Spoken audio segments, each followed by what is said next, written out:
Il y a broussier, cornier,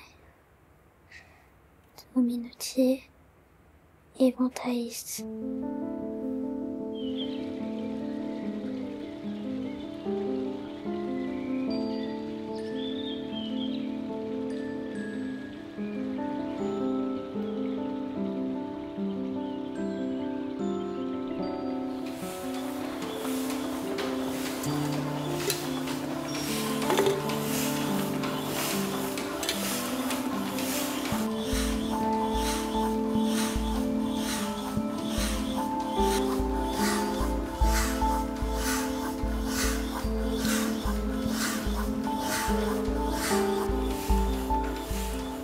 Il y a 27 ans, tu m'aurais dit que je ferais des dominos ici, et que j'aurais été manuel, j'aurais beaucoup rigolé quand même. Hein.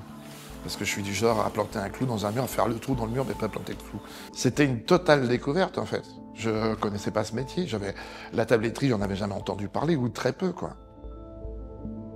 En fait, les métiers qui sont liés à la tabletterie sont répartis soit par matériaux, donc on avait des gens qui étaient spécialistes de nacre, on pouvait appeler des nacriers, des gens qui étaient spécialistes de cornes, qu'on appelait des cornetiers. Les gens qui fabriquaient les montures d'éventail étaient des tabletiers éventaillistes. On avait même les gens qui fabriquaient les chapelets, qu'on appelait des paternostriers.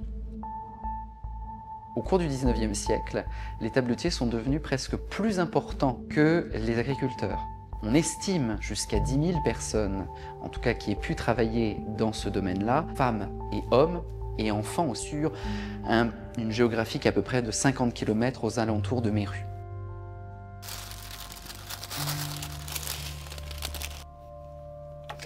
Alors mon métier au sein de l'atelier, c'est en fait tout ce qui est création, production et restauration de tabletterie. Je consultais les petites annonces de Pôle emploi. Et en fait, j'ai vu par là un signe en consultant une annonce, puisque c'était écrit que j'allais fabriquer des dominos. Et il faut savoir que je venais de perdre ma grand-mère à cette époque-là, avec qui je jouais beaucoup aux dominos.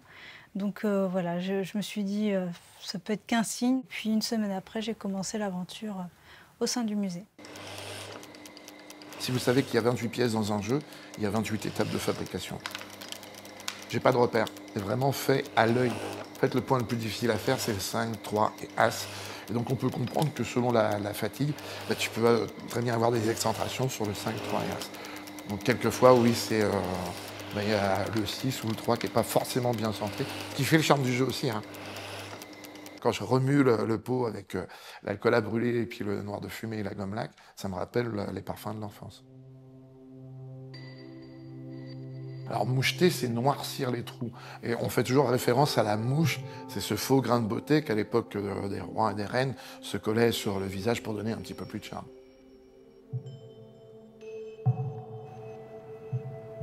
La nacre, c'est forcément exotique parce que nos orbeaux, tels qu'on les connaît encore aujourd'hui sur nos côtes, sont trop fins pour pouvoir justement travailler dans l'épaisseur et réaliser les objets qu'on réalise avec.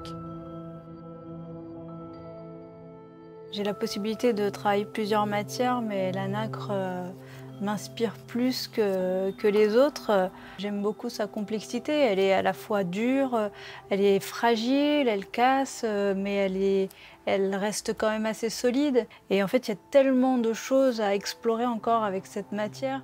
C'est pas nous qui apprenons d'elle, c'est elle qui... Enfin, voilà, je sais pas, c'est quelque chose qui est en nous après. Ça fait partie de nous.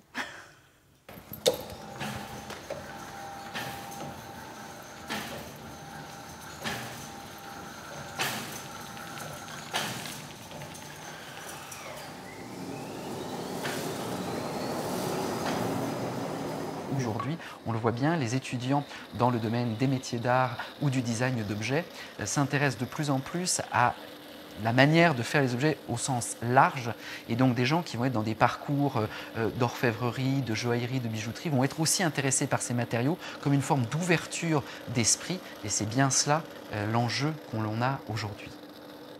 C'est à nous, acteurs de ce métier, d'essayer de voir vers l'avenir où sont les opportunités.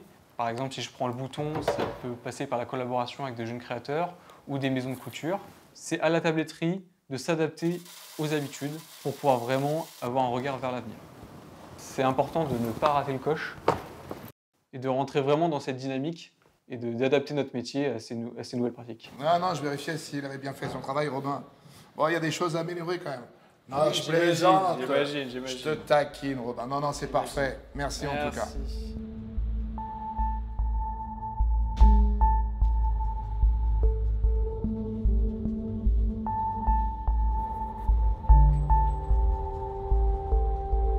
En tout cas, tu te débrouilles vraiment pas mal parce que ça fait un mois que tu es là.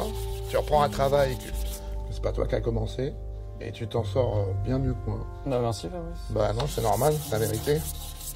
Les deux as là. C'est pas simple. Hein. Toi et Stéphanie, vous êtes deux as quand même. Hein. Toutes ces matières viennent des quatre coins du globe.